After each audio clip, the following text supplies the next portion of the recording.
In a quiet town in the American South, where history still whispered through the trees, a boy named James walked to school every morning with dreams bigger than the sky. Every step I take feels like walking through a shadow I didn't create. He was the only black student in a school where the walls held stories they refused to tell. They say we're all equal, but some of us have to prove it every single day. His mother, a nurse, worked double shifts to give him a chance. His father was gone before James could remember his face. She tells me, make them see your mind, not your skin. But how do you get someone to see when they've already closed their eyes? James loved history, loved debate, his dream, to become a lawyer, to fight with words instead of fists. One day, they'll listen. One day my voice won't echo alone. At school, James tried to be invisible and exceptional. It's a hard thing to be both. Raise your hand. They ignore you. Stay silent. They say you don't care. Speak too much. You're aggressive. In group projects, no one chose him. In the hallways, the whispers followed him like shadows. He's not one of us. I heard it once, then again, then every day, in their eyes, if not their mouths. The history teacher skipped over slavery with barely a sentence. Jim Crow, just a past mistake. My history reduced to a footnote. My pain filed under irrelevant. Then came the debate tournament. James stood tall, poised, brilliant. His argument was flawless. I felt seen, heard, respected. But when the results were announced, he was passed over. Again, no explanation. They clapped for the boy who copied his speech from Google, and I stood there, invisible again. That evening, as he walked home, a police cruiser pulled up. I didn't do anything. Why is he looking at me like that? "Where are you going?" the officer asked. "You match a description." No details, no reason. Calm, stay calm, hands out, eyes down, don't breathe wrong. James was searched, questioned, humiliated, then let go, without apology. Not a suspect, just a skin tone. At home, his mother held him. Her hands were tired, her eyes more tired still. She didn't say, it'll be okay. She said, I'm proud of you. And that meant more. The trouble wasn't done with James, not yet. It happened on a Friday afternoon. The sun was low, shadows long, and James was late leaving school. Just grabbing a book I left in the library. I'll be home in 10. As he walked past the front office, he noticed 2 police cars outside, sirens off, but tension in the air. Why are they looking at me? Why are they walking this way? "James Carter," he nodded. "You're under arrest for theft and vandalism." What? No, I didn't. They didn't listen. They didn't ask. They cuffed him in front of students and teachers, labeled, judged, shamed. Please, I didn't do anything. Check the cameras. Ask anyone. But the cameras weren't working. The hallway was empty.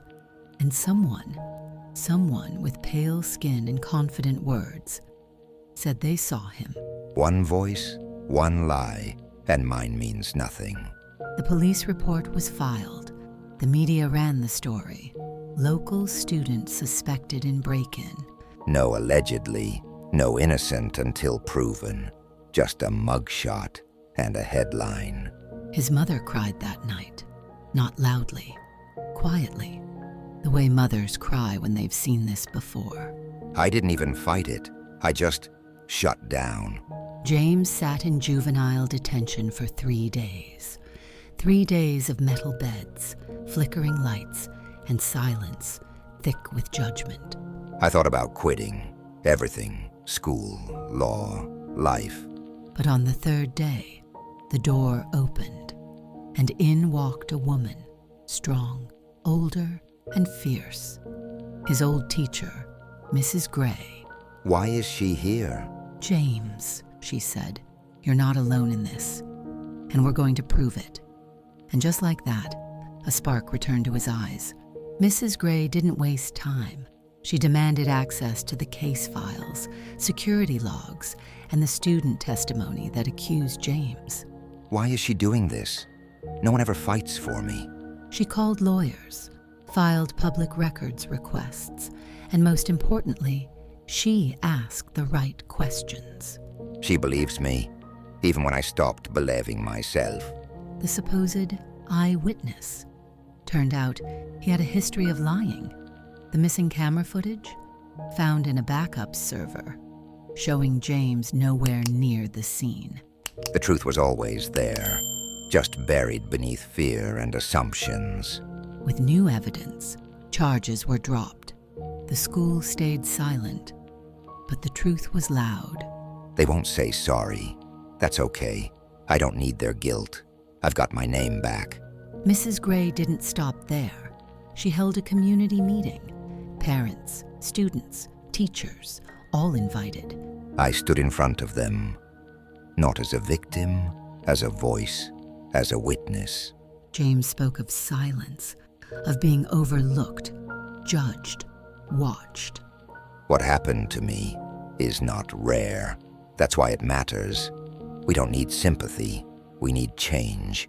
Some nodded, some cried, and some finally began to listen. Time passed. The headlines faded. But James? He didn't fade. I didn't disappear. I rebuilt, stronger, sharper, louder.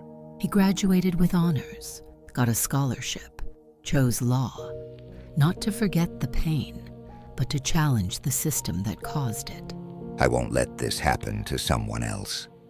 Not if I can stand in that courtroom one day and say, "Objection."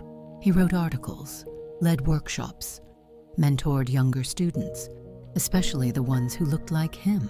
I tell them, you're not the problem, you're the promise. The school changed, slowly. A new code of conduct, cameras fixed, bias training required. It won't undo what happened, but it can stop what's next. At a citywide youth summit, James took the stage, no longer afraid, no longer alone. Justice isn't a thing we wait for. It's something we build together.